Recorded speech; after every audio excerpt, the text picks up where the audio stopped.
गुस्सा कब आता है हमें? जब हम जो एक्सपेक्ट कर रहे होते हैं वैसा नहीं होता है, या फिर कुछ ऐसा होता है जो हमें पसंद नहीं है, चाहे वो प्रॉब्लम इतनी बड़ी नहीं है। यानी कि ये जो मैं अपनी सिचुएशन से रिलेट करके बता रहा हूं, मेरे स्टैंड पॉइंट से देखोगे तो वो फाइनेंशियल लॉस बहुत बड़ा नहीं है, छोटा सा है, लेकिन उसकी वजह से गुस्सा बहुत बड़ा है क्योंकि उस इंसान ने धोखा दे दिया। मतलब इसके पीछे क्या है? एक एक्सपेक्टेशन है मेरी कि वो इंसान इस तरीके से एक्ट करना चाहिए था और उसने नहीं किया, कुछ अनफेयर हुआ मेरे साथ में। तो जैसे ये फीलिंग आती है कि मेरे साथ में कुछ अनफेयर हो रहा है तो गुस्सा आता है हमें, यहां से गुस्से की शुरुआत होती है। अब इसको आराम आराम से देखना क्या होता है, मैं आपको बिल्कुल एग्जैक्ट बताता हूं। ब्रेन के लेवल पे आप सबके साथ में ऐसा होता है, बट आप कभी बैठ करके इस चीज को ऑब्जर्व नहीं कर पाते हो। मैं मतलब डेली आप मान के चलो आधा से 1 घंटा 2 घंटा बैठता हूं और वहां पर बैठ करके आराम से ऑब्जर्व करता हूं कि मेरी ब्रेन में क्या चल रहा है। तो मैंने क्या देखा कि ब्रेन में बहुत ज्यादा प्रेशर क्रिएट हुआ पड़ा है। मतलब एक एनर्जी है जो बहुत तेजी से चल रही है और उस वक्त मन कर रहा था कि किसी भी तरीके से इससे मैं फ्री हो जाऊं। मतलब उस टाइम पे उस सेंसेशन को कंट्रोल करना वाज नेक्स्ट टू इम्पॉसिबल। तो मेरा मन क्या कर रहा था कि उस इंसान को फोन मिलाऊं और अपने अंदर की जितनी भड़ास है सारी निकाल दूं। बट मैंने क्या किया, ये करने की बजाय I sat with that sensation और मैंने उसको देखना शुरू किया और मैं देखता रहा नियर अबाउट आधा पौना घंटे तक, और उसके बाद में वो धीरे धीरे डिसॉल्व हो गई।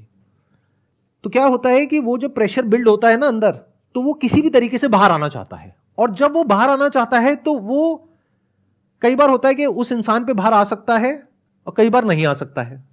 मान लो वो इंसान आपसे पावरफुल पोजीशन में है, या मान लो कि अगर आपको पता है कि ये गुस्सा अभी उस इंसान के ऊपर बाहर आया तो आपको कोई बहुत बड़ा नुकसान हो जाएगा, तो अब वो कहीं और निकलता है।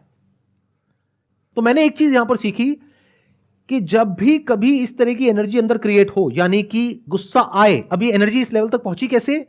शुरू हुई थी बहुत ही छोटे से थॉट से कि कितना घटिया आदमी है, बस इतना छोटा थॉट था जो सुबह से रात तक आप लोगों के माइंड में आता है, लेकिन आप इसको ऐसा समझते हो कि ये तो कुछ भी नहीं है, बोलते ही रहते हो सुबह से रात तक।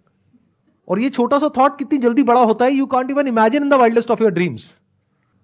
तो एक हल्का सा थॉट आया था अंदर, यानी मैंने अपने आप को बोला था कि कितना घटिया आदमी है, ऐसे कैसे कर सकता है, और वो थॉट आ तो गया बट उसको निकालने का कोई तरीका नहीं है, वो कंटिन्यू हो गया। मैं अपने और काम कर रहा था लेकिन बैक ऑफ द माइंड वो चल रहा था। तो जितना वो थॉट आ रहा था मैं उसके बारे में ऐसे लोगों से बात कर रहा था जो कि मेरी तरफ थे, और वो सब मुझे सपोर्ट कर रहे थे, हाँ हाँ हाँ बड़ा घटिया आदमी है। तो वो थॉट और पक्का हो गया, तो मुझे वैलिडेशन मिल गया कि मैं सही सोच रहा हूं। अब अगर मैं सही हूं और सामने वाला गलत है और 10 बंदे मेरे आसपास वाले कह रहे हैं कि वो गलत है और तू सही है, तो वो तो थॉट और पक्का हो गया। अब वो थॉट बहुत तेजी से घूमने लग गया। ये पूरी प्रोसेस चली थी आई थिंक 2 से 3 दिन, उसके अंदर अंदर ये काम हो गया था। और फाइनली 2-3 दिन बाद में जा करके मुझे खुद भी नहीं पता लगा कब मैं एक ऐसी सिचुएशन में बैठा था जहां पर कि मेरे को हेडेक हो रहा था और ब्रेन में इतनी तेजी से वो सेंसेशन चल रही थी, जिस टाइम पे I was in a kind of a situation कि अगर वो मेरे सामने होता इंसान तो पता नहीं क्या हो जाता। अगर मेरी जगह कोई और होता तो वो पक्का रिएक्ट कर देता, वहां पर नहीं करता कहीं और कर देता और कुछ ना कुछ रायता फैलाता। क्योंकि जैसे ही आप रिएक्ट करोगे इस स्टेट में विच इज एंगर, तो बाहर क्या निकलेगा? एंगर। तो वो जो एनर्जी होगी जहां भी जाएगी, जिससे भी जाकर के टकराएगी, वहां से सामने से एक रिएक्शन आएगा। जैसे ही रिएक्शन आएगा आपको और गुस्सा आएगा। यानी उस गुस्से में अगर मैं उस इंसान को मैसेज कर देता कि तू ऐसा कैसे कर सकता है, तू कितना घटिया आदमी है, ये है वो है, कुछ ना कुछ रायता मैं जरूर फैलाता, तो सामने से कुछ ना कुछ रिएक्शन आता, और रिएक्शन आते ही मेरी जो साइकिल है ये और स्ट्रांग हो जाती, गुस्सा और बढ़ जाता, फिर मैं कुछ और बड़े लेवल पर रिएक्ट करता, फिर सामने वाला भी बड़े लेवल पर रिएक्ट करता। तो मैंने उसको बर्दाश्त कर लिया, उस इंसान को नहीं, अपना ही जो थॉट था जिसकी वजह से वो फीलिंग्स, इमोशंस, सेंसेशंस ट्रिगर हो रही थी, उसको देख लिया आराम से बैठ करके, और मन कर रहा था उस वक्त कुछ करने का लेकिन कुछ नहीं किया। And next day everything was normal. अगर वो बंदा आपको दोबारा फिर से मिल जाए तो? अब अगर वो मिल जाए तो कोई दिक्कत नहीं है, क्योंकि उस प्रॉब्लम का सोल्यूशन निकल गया अगले दिन, क्योंकि अगले दिन मैं इस सिचुएशन में था कि मैं उस प्रॉब्लम का सोल्यूशन निकाल सकता था। आराम से बैठ करके इस चीज को देख पा रहा था कि अगर ऐसा हो भी गया तो इसका मतलब ये नहीं है कि एक इंसान चोर है तो पूरी दुनिया चोर है, या एक इंसान घटिया है तो सभी घटिया है। ये गलती हम कर बैठते हैं, और उसकी वजह से क्या होता है, हमारा पूरा वर्ल्ड व्यू चेंज हो जाता है। देन हमारा नेचर ही ऐसा हो जाता है कि हमको हर एक पे गुस्सा आने लगता है। और ऐसे बहुत लोग हैं, सड़क पे आप जा रहे हो, हल्का सा टक्कर हुई भी नहीं है, थोड़ा सा उसके पास पहुंच गए और इधर से उसने देखा, आपने बड़े भोलेपन से उसको देखा, बताऊं तेरे को? तो क्या बताएगा भाई, कुछ नहीं हुआ है, और क्यों बताना है तुझे मुझको, मैं कौन हूं? मतलब समझ रहे हो, वो इंसान भरा पड़ा है गुस्से से। और ऐसे बहुत लोग हैं जो हमारे आसपास में घूम रहे हैं। तो इस तरह से आप देख सकते हो, वो तब देख सकते हो जब आप खुद कूल और काम हो। अगर आप भी अंदर से भरे पड़े हो और वो जो सामने वाला है गाड़ी वाला वो भी भरा पड़ा है, तो हो गया काम। फिर तो दोनों अपनी अपनी बीवी का गुस्सा एक दूसरे पे निकाल देंगे। ये जो चीज होती है, अगर इसको सही टाइम पे ना रोका जाए तो फिर ये आपकी नेचुरल स्टेट बन जाती है। जैसे मेरी जो नेचुरल स्टेट है वो है आराम से कूलली कामली पीसफुली अपना मजे में रहता हूं। तो अब ऐसे में क्या होता है कि जैसे ही ऐसा कुछ होता है, कभी महीने में 2 महीने में एक बार कोई भी सेंसेशंस आई अंदर, तो मैं उसको देख लेता हूं। तो वो मेरे लिए अननेचुरल स्टेट है। और इसका उल्टा भी हो सकता है कुछ लोगों के लिए कि उनकी नेचुरल स्टेट है रिएक्ट करने वाली है। कोई कुछ बोल के तो देखे। जैसे मैंने कुछ हस्बैंड वाइफ को देखा है, इस तरह का रिलेशन होता है, कभी साथ में बैठे हुए हैं, जरा सा मतलब दोनों एक दूसरे की वेट कर रहे हैं, कुछ बोल तो सही तू। और इधर से इसने बेचारे ने हल्का सा कुछ बोला, चाहे वो नहीं भी बोला जो वो एक्सपेक्ट कर रही थी, लेकिन उसने उसको फटाफट से कनेक्ट किया, हाँ हाँ तेरी माँ भी तो ये,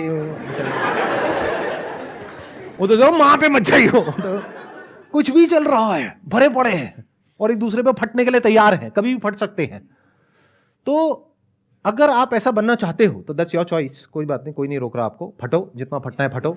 बट याद रखना कि अगर कोई आपसे बड़ा फटने वाला मिल गया तो ब्लास्ट बड़ा भी हो सकता है, अनकंट्रोलेबल भी हो सकता है, और वो हो सकता है पूरी लाइफ के लिए आप रिग्रेट करते रहो। तो बेटर सोल्यूशन क्या होता है, जब भी गुस्सा आए, never say anything, never do anything, just bear it. उसको ऐसे देखो पेन की तरह, इट्स पेनफुल। और जब भी हमको दर्द होता है तो हम चाहते हैं कि उस दर्द से हमको छुटकारा मिल जाए फटाफट से, चाहते हैं ना?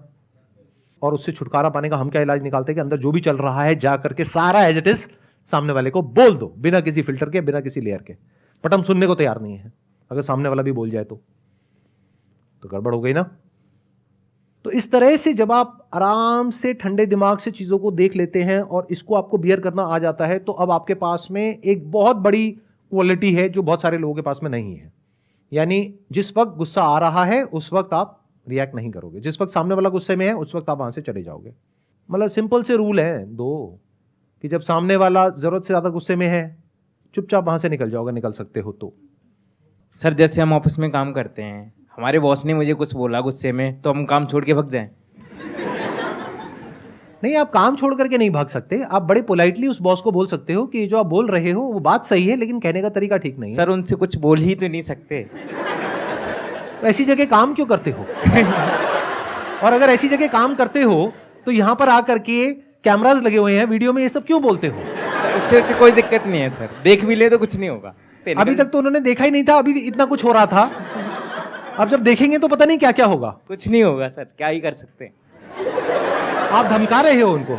नहीं सर, ये नहीं कि धमका नहीं, आप उनको चैलेंज दे रहे हो? नहीं सर। और कुछ कहना चाहते हो या हो गया? इससे ज्यादा और क्या ही कह सकते हैं। ये पार्ट आप रखना चाहेंगे वीडियो में, एडिट कर दें हम? तो सर कोई दिक्कत नहीं।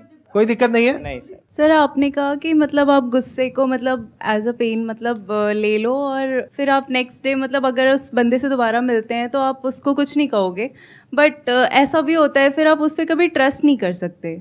मतलब मेरा क्वेश्चन एक्चुअली ये है कि अगर किसी रिलेशनशिप में आप ऐसा कुछ फेस कर रहे हैं तो वहाँ से मतलब क्या सोल्यूशन है फिर? रिलेशनशिप में तो होता है ये सब, और कहाँ होता है? देखो, अनजान लोगों के साथ में ये सब नहीं होता जो मैंने बात करी। रिलेशन में ही होगा ना, कोई आपका फ्रेंड होगा, रिलेटिव होगा, या ऑफिस में कलीग होगा, या कोई बिजनेस रिलेशन होगा, कोई ना कोई रिलेशन होगा, वहीं पर तो ये सब होगा। अनजान से क्या फर्क पड़ता है?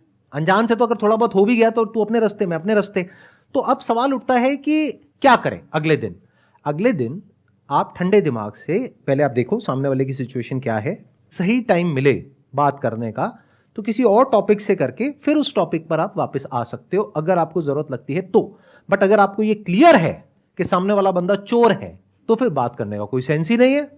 अब तो बिल्कुल ऐसा है कि किसी की फितरत है मान लो काटने की, और आप जा करके उसको कह रहे हो कि भाई तू कुत्ता है, काटता है, वो और काटेगा क्योंकि उसके माइंड में वो कुत्ता नहीं है।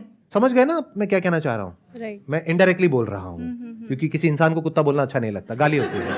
तो एक्चुअली मतलब मैं जैसे जो बहुत क्लोज रिलेशनशिप्स होते हैं जहाँ से आप इजीली आउट मतलब अपनी आपके पास ऑप्शन नहीं है कि आप एकदम बाहर निकल जाओ, क्योंकि बहुत सारे सेंटिमेंट्स, बहुत सारे लोगों के इमोशंस जुड़े होते हैं। Like I am talking about husband और वाइफ का जो रिलेशन होता है, अगर वहाँ पे कॉन्स्टेंटली ऐसी चीज़ें हो रही हैं कि आप आगे फिर उन पे ट्रस्ट नहीं कर पा रहे हो, तो उस सिचुएशन में क्या करना चाहिए? ट्रस्ट सबसे ज़रूरी है एक रिलेशनशिप में, स्पेशली हस्बैंड वाइफ के रिलेशनशिप में। अगर आप अपने हस्बैंड पे ट्रस्ट नहीं कर सकते हो तो वो रिलेशन किसी काम का नहीं है। अगर आप अपने दोस्त पे ट्रस्ट नहीं कर सकते हो तो वो रिलेशन किसी काम का नहीं है। अब सवाल उठता है कि जो आप उस पर ट्रस्ट नहीं कर पा रहे हो वो आपकी अपनी प्रॉब्लम की वजह से हो रहा है या एक्चुअल में हो रहा है? एक्चुअल में हो रहा है। इफ यू से कि वो एक्चुअल में हो रहा है, डू यू हैव प्रूफ कि वो एक्चुअल में हो रहा है? इसको इस तरीके से देखो कि कल को अगर आपको कोर्ट में जाकर के उसके ऊपर केस करना पड़े तो कोर्ट में जाते ही आप किसी के बारे में कुछ भी बोल दोगे तो सबसे पहले कोर्ट क्या कहेगा? प्रूफ। प्रूफ क्या है? कोई भी आकर के कुछ भी बोल सकता है, किसी के अगेंस्ट भी कुछ भी बोल दिया। प्रूफ क्या है आपके पास में? तो if you have proof of what you are saying is true, then you have to see कि क्या मैं उसको इंटरपोलेट कर रही हूं अपने माइंड में। इंटरपोलेट का मतलब होता है कि क्या मैं उसको बढ़ा चढ़ा करके अपने माइंड में बोल रही हूं कि उसने गलती करी है इस लेवल की और मैं कह रही हूं कि उसने इस लेवल की गलती कर दी है। यह भी समझना पड़ेगा। तो it is not that simple and that straightforward, but इस तरह की क्रिटिकल थिंकिंग के लिए you need to have a peaceful mind. तब आप एक्चुअल में देख सकते हो, एक्चुअल में समझ सकते हो कि एग्जैक्टली चल क्या रहा है। सर अगर कोई गलत कर रहा है आपके सामने और बार बार वही गलती कर रहा है, वो एक बार को हम चलो आपके कहने पे सर हमने मतलब करा भी है कि ठीक है गुस्सा आ गया, घर बैठ गए, फिर आता सामने, फिर वही होता है बार बार, फिर बैठ गए, तो सर कैसे मतलब कैसे रोके अपने आप को? नहीं तो इसका मतलब आपने मेरी वीडियोस ध्यान से नहीं देखी। देखो मैं बताता हूं, मैं ये नहीं कहता कि अगर कोई आपके साथ में गलत कर रहा है तो आप चुपचाप बैठ जाओ और कुछ मत करो डर करके। मैं कहता हूं लड़ो, लेकिन शांत मन से लड़ो। अगर गुस्सा आ रहा है तो पहले अपने गुस्से को शांत होने दो। जब गुस्सा शांत हो जाए तब आराम से ठंडे दिमाग से लड़ो।